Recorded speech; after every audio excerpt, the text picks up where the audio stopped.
এদিকে complete shutdown কর্মসূচির অংশ হিসেবে বেনাপোল ও পঞ্চগড়ের বাংলা বান্ধা স্থলবন্দরে আমদানি রফতানি কার্যক্রমে দেখা দিয়েছে স্থবিরতা।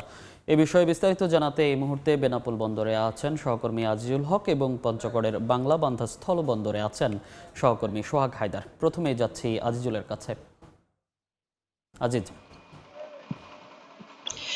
এনবিআর এর চেয়ারম্যানকে অপসারণ সহ বিভিন্ন দাবি নিয়ে গত 14 মে এনবিআর সংস্কার ঐক্য পরিষদ সারা দেশ জুড়ে তাদের কর্মবিরতি শুরু করে এবং এই কর্মবিরতির কারণে আমরা দেখতে পেয়েছি এর আগে দিনের অর্ধ দিবস আমদানি রপ্তানি বাণিজ্য এবং পণ্য খালাস প্রক্রিয়া স্বাভাবিক থাকলেও গতকাল থেকে এনবিআর ঐক্য সংস্কার ঐক্য পরিষদ তারা কমপ্লিট শাটডাউন কর্মসূচি শুরু করে, অর্থাৎ জরুরি সেবা ছাড়া আমদানি রপ্তানি বাণিজ্যের সমস্ত সেবা বন্ধ ঘোষণা করে এবং এই ঘোষণার কারণে আমরা দেখতে পেয়েছি গতকাল থেকে আজ পর্যন্ত বেনাপোল স্থল বন্দর দিয়ে ভারতের সাথে সব ধরনের আমদানি এবং রপ্তানি বাণিজ্য সম্পূর্ণরূপে বন্ধ আছে। এছাড়া বন্দর থেকে যে পণ্য খালাস প্রক্রিয়া সেটিও বন্ধ আছে।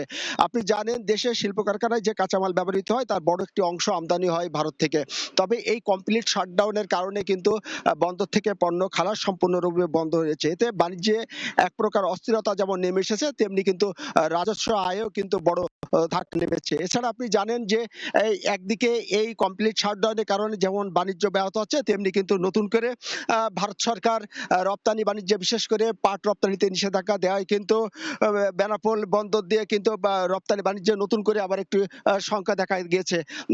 তবে কমপ্লিট শাটডাউনের বিষয়ে আরো বিস্তারিত জানাতে আমাদের পঞ্চগড়ের বাংলা বান্ধা স্থল বন্দরে আছেন সহকর্মী সোহাগ হায়দার, সরাসরি যুক্ত হচ্ছে তার সাথে।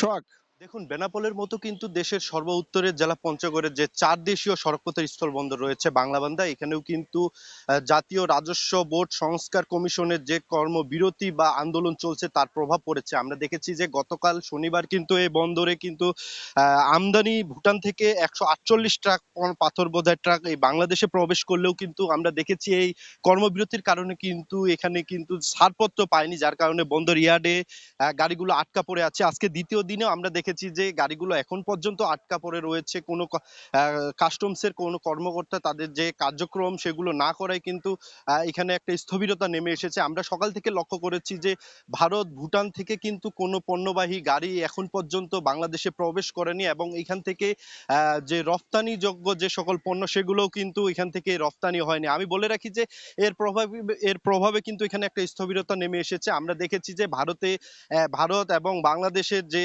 এক সীমান্ত, এই বাংলাবান্ধা স্থল বন্দরে একের পর এক সমস্যার সম্মুখীন হচ্ছে এই বাংলাবান্ধা স্থল বন্দরটি। আমরা কিছুদিন আগে দেখেছি যে ভারতে আন্দোলন করার কারণে শ্রমিক সংগঠন যারা রয়েছে তারা আন্দোলন করায় এখানে কিন্তু গত কিছুদিন আগে থেকে কিন্তু আমরা দেখছি যে এখানে একটা স্থবিরতা থাকছে। এর মাঝে কিন্তু নতুন করে যে এনবিআর এর যারা কর্মকর্তা রয়েছে তারা আন্দোলন বা কর্মবিরতি পালন করায় কিন্তু এখানে আবারও যে স্থবিরতা নেমে এসেছে। এতে করে এখানকার সংশ্লিষ্ট ব্যবসায়ী এবং শ্রমিক বা এখানে যারা রয়েছেন সকলে কিন্তু একটা কর্মহীন অবস্থা বা স্থবির অবস্থায় রয়েছে। আমরা বন্দর ম্যানেজারের সাথে কথা বলেছি, তারা বলছে যে বন্দরের অন্যান্য কার্যক্রম স্বাভাবিক থাকলেও কিন্তু কাস্টম থেকে ক্লিয়ারেন্স না পাওয়ার কারণে কিন্তু গাড়িগুলো আটকা পড়ে রয়েছে এবং তারা বলছে যে ক্লিয়ারেন্স বা তারা কার্যক্রম তারা প্রত্যাহার করে যদি তাদের কার্যক্রম আবারও শুরু করে তাহলে কিন্তু আবারও স্বাভাবিক পর্যায়ে ফিরে আসবে এই স্থল বন্দরটি। তো বলা যায় যে বাংলাবান্ধা স্থল বন্দরে এই মুহূর্তে